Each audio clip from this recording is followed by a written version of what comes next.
Olá pessoal, aqui quem fala é Alex Oliveira, eu sou idealizador aí do canal Reino e Cruz, tá certo? Nós iremos hoje partir para uma aula muito importante dentro do processo aí das aulas que nós já subimos aqui para o canal, tá certo? É importante que você preste bastante atenção, faça suas anotações e se você não assistiu às 3 últimas aulas, eu vou deixar um card aqui na parte superior do vídeo e você vai poder clicar e assistir às aulas anteriores. É importante que você assista às 3 aulas para que você chegue nessa quarta aula entendendo, porque da quinta aula em diante nós iremos terminar o capítulo 1 e iniciar o capítulo 2, né? O grande combate vai iniciar. Então conto com a sua ajuda, com a sua colaboração. Se inscreva no nosso canal Reino e Cruz. Ative o sininho para que todas as vezes que nós subir vídeos para o nosso canal, você será notificado. Comente também se você gostou ou não e quais os temas você gostaria que fosse abordado com mais profundidade. Curta, né? Assista até o fim nossos vídeos, compartilhe com seus amigos e grupos familiares. A nossa intenção aqui não é discutir teologia, mas de comunicar a palavra do nosso Senhor Jesus Cristo, trazendo muitas novidades para o canal, como dicas de leituras, reviews, as experiências que nós temos com livros que recebemos, desde a compra ou do envio gratuito por alguma editora, transportadora, entrega na nossa residência e a experiência de ler esse material. Nós também estaremos trazendo dicas aqui, como nós trouxemos já sobre o livro que a gente trouxe como subsídio, A Supremacia e a Suficiência de Cristo, de Augusto Nicodemos. Essa quarta aula ela vai combater ou trazer algumas informações sobre o combate que Paulo inicia trazendo orientações à igreja de Colossos, né? Combatendo a heresia de Colossos. Prontos para o combate? Vamos lá? Beleza? A primeira tendência da heresia de Colossos que Paulo vai combater, ele vai falar lá do verso 6 ao verso 10 do capítulo 2. A gente não vai se deter aqui no contexto do capítulo e nem tampouco trabalhar do verso 24 ao verso 29 do capítulo 1, que é uma introdução aí aos combates de Paulo, né? Mas nós iremos falar das 4 tendências, comentar, né? Não é um estudo aqui aprofundado, porque levaria muito tempo, mas você pode deixar aqui nos comentários abaixo se você gostaria que a gente comentasse mais um pouco sobre qualquer uma dessas tendências que nós iremos comentar.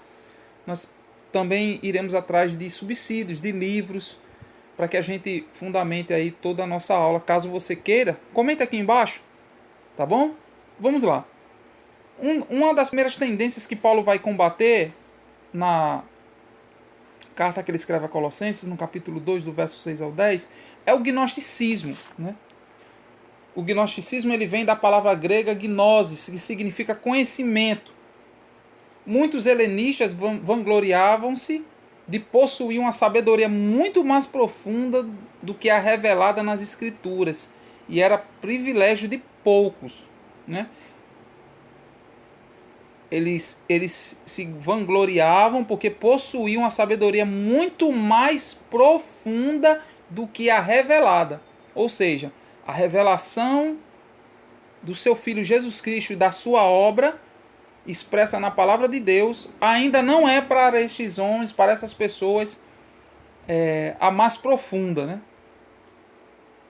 E era um privilégio para poucos. Por aí, só por essa descrição, com essa fonte aí, eu deixo a fonte aqui na descrição, tá certo? Onde a gente pegou essa definição. Você já percebe por essa definição que o negócio aí tá meio complicado. E era essa primeira tendência que Paulo combatia, e ele vai nos mostrar num contexto do verso 6 ao verso 10, né? O gnosticismo ele exaltava o conhecimento oculto, tá? Era uma exaltação extrema a esse conhecimento oculto, né? E tinha sua negativa no tocante à encarnação de Cristo, de sua morte e de sua ressurreição.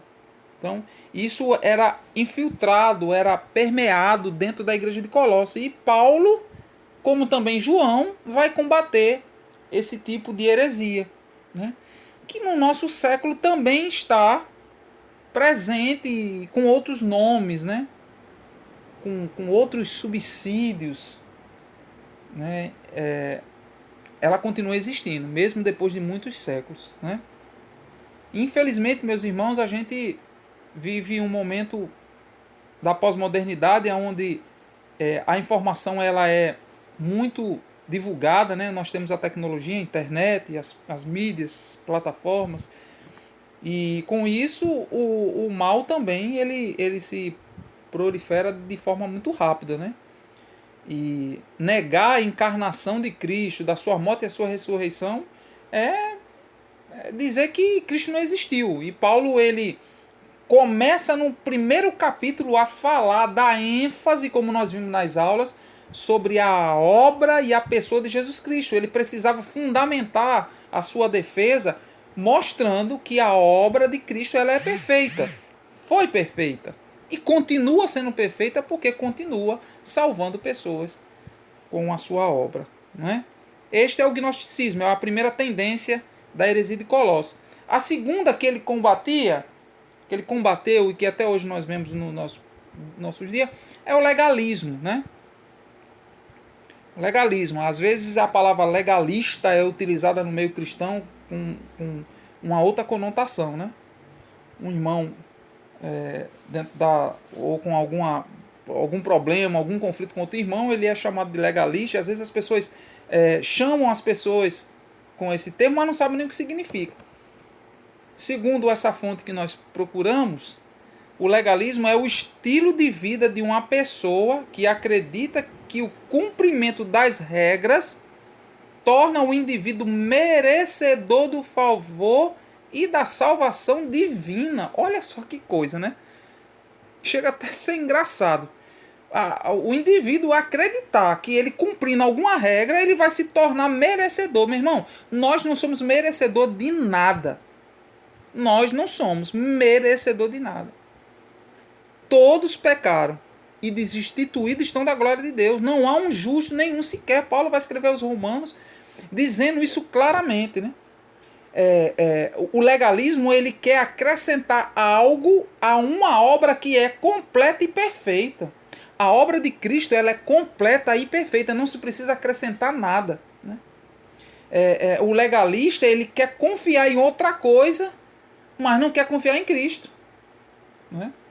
Então assim, é algo que a gente fica assim, meu Deus, será que existe, irmão? Infelizmente, existem denominações e existe essa proliferação do legalismo embutido aí em discursos, né, de homens que fazem esse papel aí, esse desfavor na obra de Deus de comunicar estas coisas, né? Quando você vai ouvir o que Paulo escreve em Romanos, capítulo 10, do verso 3 ao 4, ele vai dizer assim, Paulo ele vai falar aos judeus que rejeitam a justiça de Deus, né? Aí do verso 3 ele vai dizer assim, portanto, desconhecendo a justiça de Deus e procurando estabelecer a sua própria, ou seja, né? A pessoa não crê, não quer conhecer a justiça de Deus e ele vai procurar estabelecer a sua própria justiça, a sua própria visão acerca do que é justo, né? Não se sujeitando a que vem de Deus, né? Não se sujeita, ele quer estabelecer a sua própria visão acerca disso e não quer submeter a que vem de Deus. Porque o fim da lei é Cristo, para a justiça de todo aquele que crê, né? Ora, Moisés escreveu que o homem que pratica a justiça decorrente da lei viverá por ela. Mas a justiça decorrente da fé, assim diz, não perguntes em teu coração, quem subirá ao céu? Isto é, para trazer do alto a Cristo. Ou, quem descerá ao abismo? Isto é, para levantar Cristo dentre os mortos. Porém, que se diz? A palavra está perto de ti, na tua boca e no teu coração. Isto é a palavra da fé que pregamos. Né? Então, Paulo ele vai combater esse legalismo do judeu quando ele rejeita a justiça de Deus.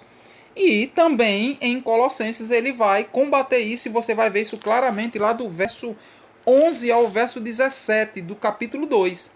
O legalismo, esse estilo de vida, né? Que muitos acreditam, e a partir dessa crença eles acham que se eles cumprirem alguma regra, eles são merecedores. Né?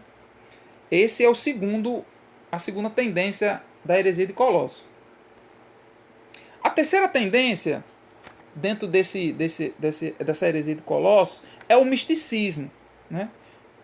Todas essas tendências, meus irmãos, elas perduram até o presente século.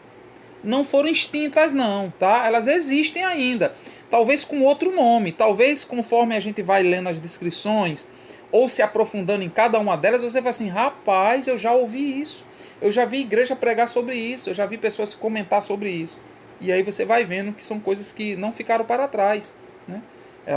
O reino de Deus avança muito mais do que o reino do mal, mas não deixa de existir. Então Paulo, no capítulo 2, do verso 18 ao 19, ele vai tratar sobre o misticismo que estava adentrando nas igrejas. Crença na existência de uma realidade sobrenatural e misteriosa, acessível apenas a uma experiência privilegiada. Observe que eles acreditam na existência de uma realidade sobrenatural, misteriosa, acessível apenas para uma experiência privilegiada. Você precisa ter uma experiência, né? Privilegiada. O êxtase místico, uma intuição ou sentimento de uma união com o divino, o sobrenatural misterioso. Que coisa, né? A gente, olhando para essa definição, você claramente vem à sua mente que você deve ter visitado algum ambiente religioso do qual se exaltam essa experiência, né? Na crença da existência de uma realidade sobrenatural, de experiências vividas, privilegiada para poucos, né? Buscando aí esse êxtase místico, né? Então, assim, Paulo vai combater isso, né? Praticado em grupos neopentecostais, isso aí é fato. O misticismo, ele é praticado em grupos neopentecostais. E muitos estudos, se você for buscar aí em livros, você vai ver que vai se falar do misticismo evangélico pagão, né? Então as igrejas neopentecostais, elas trabalham muito essa questão mística, né? E aí Paulo, ele no capítulo 2, do verso 18 ao verso 19, dentro aí da questão cerimonialista, né? Referente à sombra das coisas futuras, Paulo vai tratar isso, do verso 16 ao verso 19, ele vai tratar essa questão do misticismo, né? Essa é a terceira tendência da heresia de Colossos. Vamos para a quarta e última tendência que Paulo vai combater, já mencionando aí do verso 20 ao verso 23. É o ascetismo, né? Um nome aí não comum, né, para muitos, mas o ascetismo ele é combatido, né? E Paulo ele vai combater essa heresia, essa tendência herética, né? Ele cita o nome ascético no verso 23. Na minha versão da Bíblia, ele vai dizer: tais coisas, como efeito, têm aparência de sabedoria, com um culto de si mesmo, e de falsa humildade, e de rigor ascético, né? Então, na minha versão, no verso 23, ele vai mencionar essa palavra, que é uma doutrina filosófica que defende a abstenção dos prazeres físicos e psicológicos, acreditando ser o caminho para atingir a perfeição e equilíbrio moral e espiritual. Então você fica assim, poxa, como é isso? E Paulo, ele, antes de acabar o capítulo 2, ele vai tratar isso do verso 20 ao verso 23. Logo no verso 20 ele vai dizer: se morrestes com Cristo para os rudimentos do mundo, porque como se viveis no mundo, vos julgueis as ordenanças, não manuseie isto, não proves aquilo, não toques naquilo outro, segundo os preceitos e doutrina dos homens, né? Então era preceito humano, meu irmão. O ascetismo ele estava ali encalcado em preceito humano, em doutrina humana, né? Então isso também minava a igreja, prejudicava muito o seu andamento. E fecha aí essa quarta tendência da heresia de Colossos, tão combatida pelo apóstolo Paulo. Espero que você tenha entendido.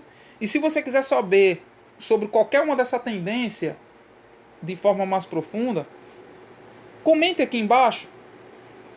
Traga alguma informação sobre ela, se assim você achar melhor. Tá certo? A nossa intenção aqui não é debater teologia, mas trazer o conhecimento para que você possa reter aquilo que é bom. Tá certo? Se você gostou, compartilhe esse vídeo com alguém. Siga a nossa página, ative o sininho, comente, compartilhe, curta. Vai ser bom para você, vai ser bom para o canal, vai nos ajudar aí a potencializar e a fazer com que esse estudo chegue ao maior número de pessoas possíveis. Tá certo? Forte abraço. Encontro você na próxima aula.